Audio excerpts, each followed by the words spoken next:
Y'all was given very much we wear pink on Wednesdays type vibes in this episode. If y'all was like trying to audition for Mean Girls Part 3, just say that. If y'all want to be Regina George, just say that. Like, it's just so easy to say those words. You know what I'm saying? Hi, my name is Kayla and I am back with another video. Hello, my name is Kayla. Hi guys, my name is Kayla and I am back. You're gonna have ex-boyfriends. You're gonna have relationships. Like, it's not your fault. It was so much hot tea. Like, hot tea. It was so much hot tea going around. I don't want half of someone's heart. Like, if you are still feeling some way for your summertime, it's the best time to make goals that will help me, better me. Hi, my name is Kayla and I am back with another video. So today we are going to be doing a recap of week 3. And to be honest, I had so many like flip-flopping emotions throughout the entire episode. So it'll probably be more of a dialogue than a recap. But either way, let's get into it. So this episode picks back up where it left off. At the rose ceremony, Sarah wasn't feeling well. She begins to faint. Matt takes her outside. They talk for a little bit. She comes back inside and they continue on the rose ceremony. Victoria ends up getting the final rose, sending Marilyn home along with others. I would like to give a huge shout out to Serena C's boots during the rose ceremony.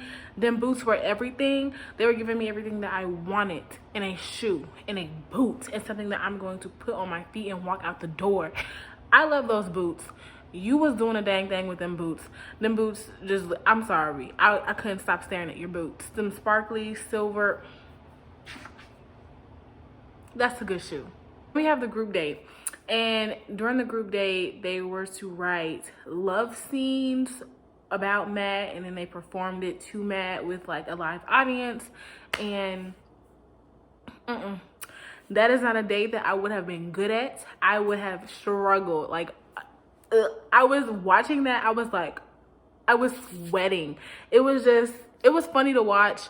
But I know for myself personally, I would have wrote something like, we met at the bus and I bought some nuts.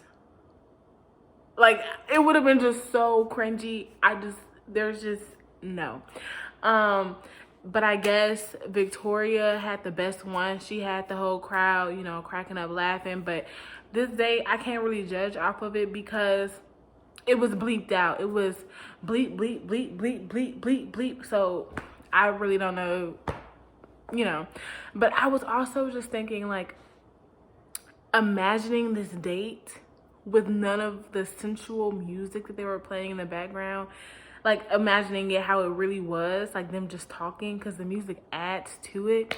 And I, again, was just like, nah, this ain't the date for me. So during the night part of the date, everyone's talking with Matt, having their own one-on-one time. And then Katie talking with Matt, and then Sarah comes and interrupts. Mind you, Sarah was not on this date. She had the one-on-one in the last episode. So Sarah comes and interrupts her to talk with Matt because she's like having all of these feelings of insecurity, self-doubt, jealousy, you know, all of these things, and she wants to bring it to Matt's attention. So Katie's like, oh, well, okay, I guess you're stealing them. I'm going to head out. So Katie goes to the group and she's like, listen, y'all, Sarah, you know, came and interrupted. The girls are like, what? Sarah? Da-da-da. She's not even on the date. Da-da-da. Go back and talk to him. Go back and get her. And so then Katie goes back right in the middle of Sarah talking with Matt. And, then Katie's like, well, you know, is this important? Like, can I continue on with my time with him? And then Sarah's like, well, in about 5 minutes. And Katie's like, how about 2? And so then Katie literally just stands off to the side. So she's still in the room with them. And it was like very awkward. And then Katie comes back and she's like, well, like, are you done? And then Sarah's looking at Matt. Katie's looking at Matt. And Matt is just looking in between the both of them. And I'm just like, say something. Like, that bothered me so much that he's just sitting there. He's not saying nothing.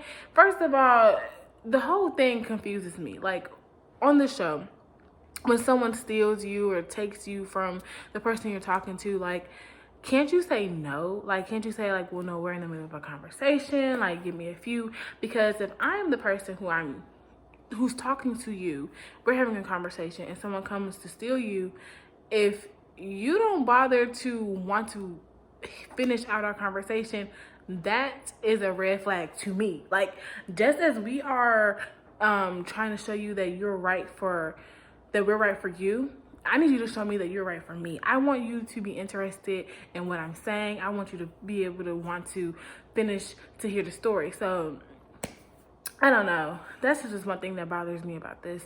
But he doesn't say nothing. And so he walks Sarah out, and then he talks with Katie. Sarah goes to the group and she wants to apologize to them and like let them know that she's aware that it wasn't the best thing to interrupt their date and to, you know, still mad when other girls haven't had the chance to talk with him. And the girls are like, no, da da da da da da. Like, they're not really trying to hear what she's trying to say. And she's like, well, I'm gonna just head out. I'm gonna just go home. Sarah P has the one-on-one date, and they ride horses and they have like a little picnic. I did appreciate the conversation that they had about breaking the norms of what, you know, our life looks like. Sarah was talking about how her parents lived a very linear life, like school, marriage, kids. It was very like the standard linear straight path, and how that's not really for her. Matt says the same thing, and I can really appreciate that, especially with our generation. I feel like it's less of a linear path, a straight path to a normal life or a standard way of living, that we have different type of jobs, different sources of revenue, like, and we just do different things, and like getting married and having kids and having a house isn't necessarily like the norm or the standard anymore, which, you know, I can appreciate. During the night part of their date, they talked about their ex relationships, and Serena tells Matt that the last relationship that she was in, she was very much so in love. Matt tells her that he was never in love, but if you were to ask him that question a couple years ago, he would have said that he was, or that he has been in love before. And that love now looks different than what it did in the past. So that was pretty much their entire day. They went in the hot tub and spent time in the hot tub, but that was pretty much it. So then at the house, a date car arrives, and literally throughout the whole episode, the girls were like, Sarah's hiding in her room. She doesn't want to come out. She's hiding from us. And, you know, silence is better. You know, silence speaks volumes just as much as, you know, talking. So, like, I know all I need to know about her, and, like, stuff like that. But when the date car comes, Sarah comes downstairs, and then this is when the mean girl audition ensues. So when Sarah comes downstairs, all of the girls are like on attack. Sarah wants to apologize for interrupting the group date. Well, first Sarah apologizes to the group as a whole for not coming out of her room and being distant.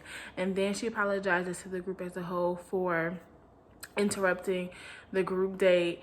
And then she apologizes to the people who were on the group date. And then she apologizes to Katie specifically. It didn't really go as smooth as I just said it, because there were a lot of barking at her throughout her entire apology. They wouldn't even let her get her apology out. When I say they literally attacked sis, they attacked her. Like, literally, that was an attack.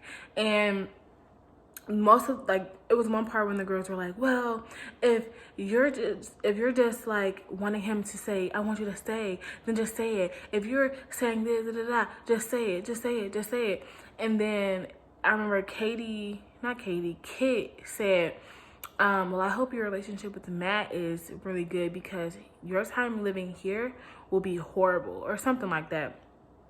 Like, all of these things that they were saying to her, I was like, whoa. Whoa, y'all definitely got the right one, because not only was it rude, it was mad disrespectful how y'all came for her. Like, and here's my thing, like, if you have a conflict with someone, and we're trying to get a resolution, you need to come with something constructive. What y'all were doing I was just restating the same thing over and over again. If we're going in a circle in an argument, and with any argument that I'm in, any disagreement, if we cannot get to the point in the discussion where we can talk about, okay, moving forward, what should we do different? If we don't ever get to that point, I'm heading out. We got at least like 5 minutes until an argument. If we going in a circle, then I'm done. Y'all was just saying the same thing over and over and over again. Y'all never got to the point where it's like, okay, maybe next time if you're feeling this way, you should do X, Y, and Z. Or maybe if this is how you feel, you should probably do this instead of that. It was literally, you came and interpreted the date, you're a horrible person, you're manipulative, you're this, you're that. It was nothing constructive about that conversation whatsoever. Y'all was just bashing her one after the other, literally punch, kick. Like, y'all, it was just horrible to watch. I was just like, who y'all talking to? Furthermore, if I was Sarah, the only person at this point I would be apologizing to would be Katie. Everybody else, bye-bye.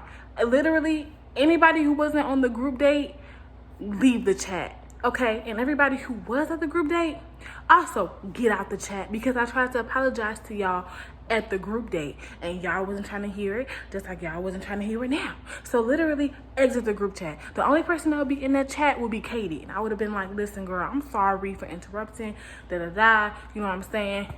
It's, I'll be better. You know what I'm saying? But anybody who wasn't on a group date, what are y'all even mad for? 1. 2, the people who were on a group date, she tried to apologize to y'all there, but y'all wasn't trying to have it. And like, at this point, y'all ain't really got nothing to talk about, because y'all not trying to hear her side of anything. Y'all just being that word, okay? Okay? Shoot, y'all got me hot. I was hot watching that. I was like, y'all will not sit up here and disrespect sis like that. Like, just evil. And I just feel like people lack empathy so much. It's crazy. It is so crazy. Like, all y'all can see is from y'all perspective. Y'all wasn't trying to see it from her perspective. Y'all wasn't even trying to understand. Y'all was just, it's just crazy. Y'all was just too pressed. Y'all was so pressed. Too pressed for me. It was just like, literally unclench, release, breathe, woosah. It has been 2 days and y'all still pressed. Y'all still, like, I understand that y'all don't have TV or your cell phones, and like, y'all have to focus on like the most minuscule type of things, but it's like, literally do some yoga, like stretch, do something to release all of that negative energy that y'all have in your bodies, because after 2 days, y'all should have just been like, okay, whatever. But no, that didn't happen. And I just really hope that y'all look back on this episode and be like, whoa, I behaved really nasty, and whoa, thank you God that I had a person like Sarah instead of somebody else, because there are very few people who I know who will sit up there and take the type of disrespect and it'd be all good, because y'all definitely disrespected her, talking about some, your days in here gonna be horrible. By who? Who gonna make it horrible? Let me know. who gonna make it horrible? Okay, period. Because not you, Miss Keep in Touch, baby. But I could go on a rant on this all day, because that's one thing I do not like. I do not like a bully. That's one thing that get me hot. But I'm gonna move on. So then Katie goes to see Sarah, and they sit down and they talk, and Katie lets Sarah know that she does not support the actions that just took place, them bullying her and all of that. And then Sarah opens up and tells her that, like, it's so much going on. It's more than just the insecurities about, like, not, being enough for Matt, or like whatever the insecurities that she may have had. It's more than that. It's the fact that like she also is struggling with the idea of her dad passing away, not knowing where his health is at while she's on the show and all of this. And then Katie also shares that her dad recently passed away, maybe like a year ago. And so she encourages Sarah to like spend as much time as she can with her dad, because like she never got that goodbye. And it was just such a heartfelt moment. And I was so thankful that Katie went in there and talked to Sarah, because it was just so hard to watch, seeing the way that Sarah was just attacked with all of those girls. And I was just so glad to see like someone with like a heart to go and check up on Sarah, make sure that she's okay, because it is so easy to be a bandwagoner. It is so easy to be a part of a group that is against someone else. Like if it's one against a lot, it's so easy to be a part of the majority. But to be able to like step outside of that and to check up on her, like I was just so happy to see that. Sarah goes and talks with Matt and tells him that she was called home. And when she said she was called home, I literally froze for a sec, because quote unquote called home is reserved for funerals. I was like, you was called home? When she said that, I was like, whoa. Because when people say called home when they're at a funeral, they're like, oh yes, Sister Maddie was called home. And it's just like, that's funeral lingo. I was like, okay, you know what I'm saying, but okay, whatever. But she tells him that she was called home, she has to go. And Matt was like, you know, I have feelings for you, but if that's how you feel, I'm gonna continue to pray for you and your dad and all of that. And they said their goodbyes, and it was, you know, it was kind of sad. I was like, whoa. But then the preview for next episode, I was like, why? Why? Why are we bringing more people in this house during the pandemic? But we'll find out. We'll find out. I'll see y'all next week. Bye-bye.